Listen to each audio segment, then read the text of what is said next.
Ladies and gentlemen, welcome to another video. Thank you so much for tuning in. So this video is just going to be a quick recap of my last training cycle and the Philly Primetime powerlifting meet, how I did in the meet, and what is next for me in the sport of powerlifting. So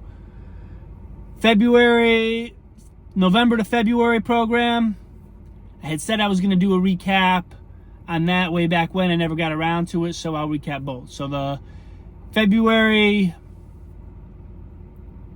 November to February training program went pretty well. I ended up getting a training PR in squat, went from 385 to 391. Training PR, I matched my training PR for bench, which was 270. And I ended up getting a bunch of training PRs in deadlift, starting with 424. But I ended up deadlifting 440 pounds, and if you look down through my videos, that video of me deadlifting 440 is on my channel. That video is on my channel. If you scroll down, you'll see it, and you'll hear me yelling, "Get to the chopper," quoting Arnold Schwarzenegger at the end of that lift. That was an epic moment. So, all in all,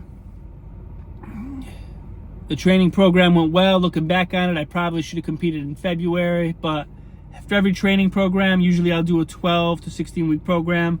Then I'll take 2 weeks off. Then I'll start another training program that's 12 to 16 weeks. So that's what I did. After that program, I took 2 weeks off, did another 12-week program, signed up for a comp.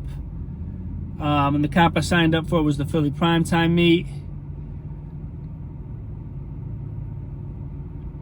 So overall, the comp didn't go as well as I wanted it to, but overall it did go well.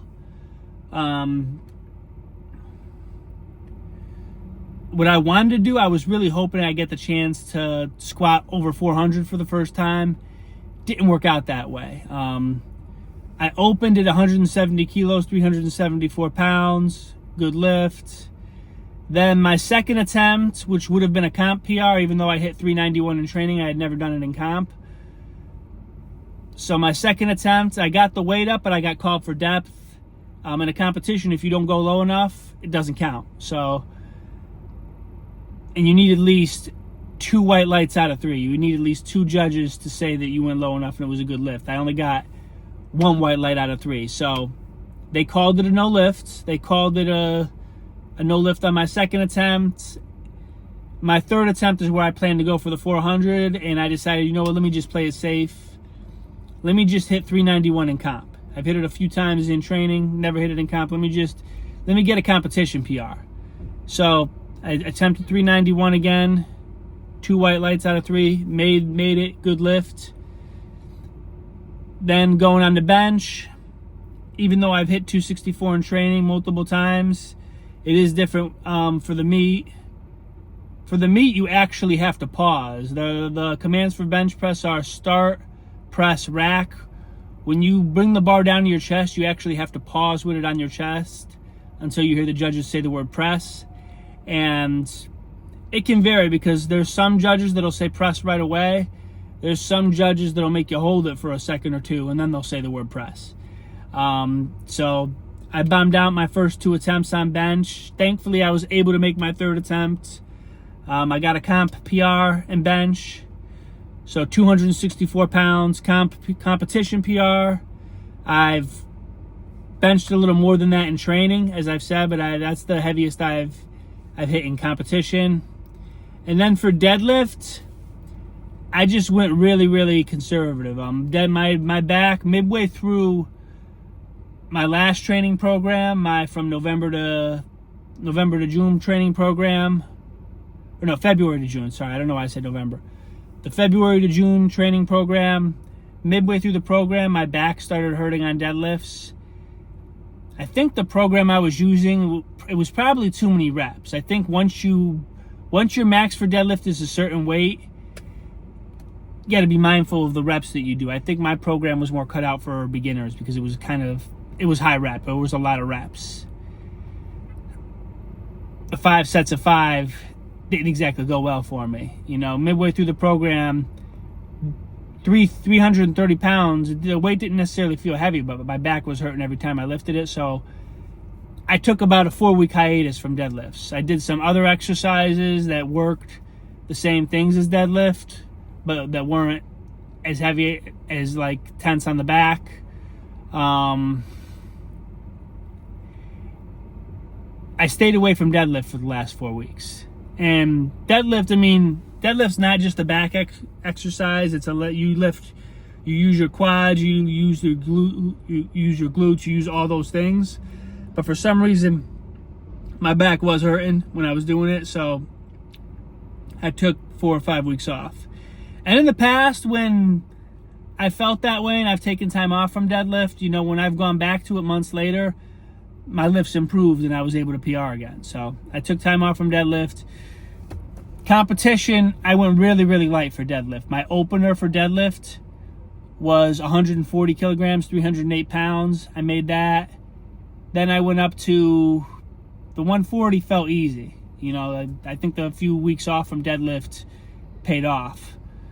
I went up to 160 kilos, 352 pounds. Then I went up to 170, which is 374 pounds. So I made all my deadlifts because I went really light on deadlift, you know, compared to what I've done in the past, and just because I wanted to avoid injury. And that's basically my meet. I went 6 for 9 on attempts, comp PR and squat, comp PR and bench, which is what I wanted to do. And I think it was my second highest total. I think I was like 1,029 or 1,030 pounds was my total. So I still definitely got work to do. So what is next for me? I'm going to take 2 weeks off, because I take 2 weeks off of lifting. Don't do after every single program or after every single comp. Usually I'll take 2 weeks off where I don't do any lifting at all. And then I'm going to start a new program, and hopefully either by the end of the summer or beginning of the fall, I'm going to try to compete again, you know. And every time I compete, my goal is to PR, just improve what my total is from my previous meet. Usually, to me, if I don't PR, it's until I got a mountain to climb before I get to the national level or anything like that. So until I get to that point, you know, to me, if I don't PR in something, it's not worth it. Even if I don't PR in everything, I want to at least PR in one of my 3 lifts, you know. So 2 weeks off. During the 2 weeks, probably going to do a lot of foam rolling, probably going to do a lot of cardio. You'll probably see me live streaming some basketball games, you know, LA Fitness, Ball is Life. You'll probably see me live streaming and doing some highlight reels of some 3-on-3, 3-on-4 basketball, 4-on-4 basketball games. So next 2 weeks, goal is try to get some as much cardio in as possible, foam roll, stretch, and then at the end of the 2 weeks, I'll probably start another program. But that is my recap for my last training program and for the Philly Primetime competition. Shout out to everybody that took part in that competition. It was a great event. The spotters did an amazing job. The judges did an amazing job. I was glad to be a part of it. Stats have not updated in the USAPL yet, so I'm looking forward to when I officially see the numbers change in the lifters database. But you know, that'll happen when it's ready to happen. But that's my video. God is good, Christ is King, and I will see you on the next video.